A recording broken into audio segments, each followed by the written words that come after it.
We got breaking news out of the NFL where Nicks Foles will be the Bears' starting quarterback on Sunday against the Seattle Seahawks. Andy Dalton has been ruled out with the hand and groin injuries, while Justin Fields is a game-time decision with an ankle injury. Now, if Fields is cleared to play, he'll serve as the backup to Foles in this one. Foles started 7 games for Chicago during the 2020 season, but has yet to take a snap this year. You see it over his time.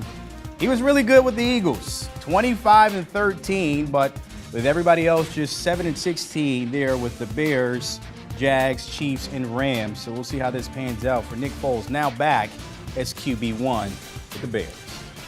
Let's get that fantasy angle here. Jamey Eisenberg tapping in on this breaking news and your reaction to Foles taking over as QB1.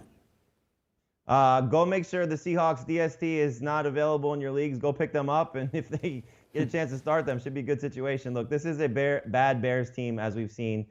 Maybe Nicks Foles can come in and do some things to, ignite a spark. But Justin Fields, I thought had been playing well. It's unfortunate, that his rookie year may get cut short a little bit. We'll see if he's able to battle through this and get back to the next couple of games. But missing starts is just not a good thing for his long-term prognosis. But obviously, for fantasy purposes, you're still starting David Montgomery.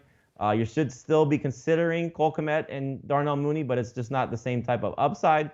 This is not going to be an easy situation for Nicks Foles. I know we've seen him do well at times. Obviously, he's won the Super Bowl. But St. Nick is not coming to Christmas with a lot of gifts for a lot of fantasy managers. All right, St. Nick, be interested to see how that mentions there. And you mentioned Cole Kmet when you talk about some of the pass catchers and Mooney as well. David Montgomery, it's okay to have these guys in your lineup, but if you're looking at maybe 2 or 3 of these guys, who's going to have the more impact with Foles injected into the starting lineup here? I mean, we've seen Kmet, play well with both quarterbacks prior to Nicks Foles, whether it was Andy Dalton or Justin Fields, and this matchup suggests that he should have some success. Typically what we see from Seattle, they play that 2 deep shell. You can see some underneath passes. I think Nicks Foles will lean on his reliable targets. You go back to Andy Dalton, the start that he made on Thanksgiving Day against the Lions. It was a lot of dicking and dunking down the field. I think Nicks Foles will follow suit. And you go back to his days in Philadelphia, that's where he had the majority of his production with guys like Zach Ertz and Dallas Goedert. So I think that's a position that he likes. It's a position that he'll lean on. And so I still think Cole Kmet, I'm not going to change my rankings at all. I don't think things change dramatically for him with the quarterback change. All right, of course, a lot of guys may be looking for a QB1. Maybe if they had a Lamar Jackson, maybe not too worried about a Tyler Huntley. Is it worth maybe a flyer here if you really need a quarterback at this point in the season and maybe at a Foles?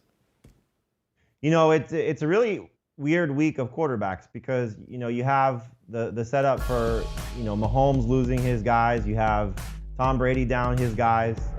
Like you said, Lamar Jackson. But I think if you're in a 1-quarterback league, if you're turning Nicks Foles, you have to be in the most desperate of desperate situations. But again, Taysom Hill's not going to play, so Ian Book stepping in for the Saints. I'd like Nicks Foles better than that scenario. But we're talking more 2-quarterback superflex leagues. That's where Nicks Foles comes into play. And so, just to go back to the weapons, you referenced Darnell Mooney. He's been struggling a little bit, but we did see some of his production pop when it was Andy Dalton under center because of just the lack of mobility. Clearly Justin Fields breaks containment. He's going to run. I think we'll see a little bit more of Nicks Foles staying in the pocket, so that could help Darnell Mooney potentially.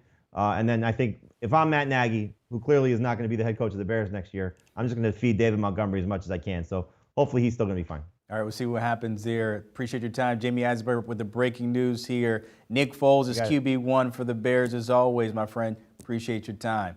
Don't forget you can catch me at FFT. The fellas always laying it out there for you when it comes to getting that lineup ready.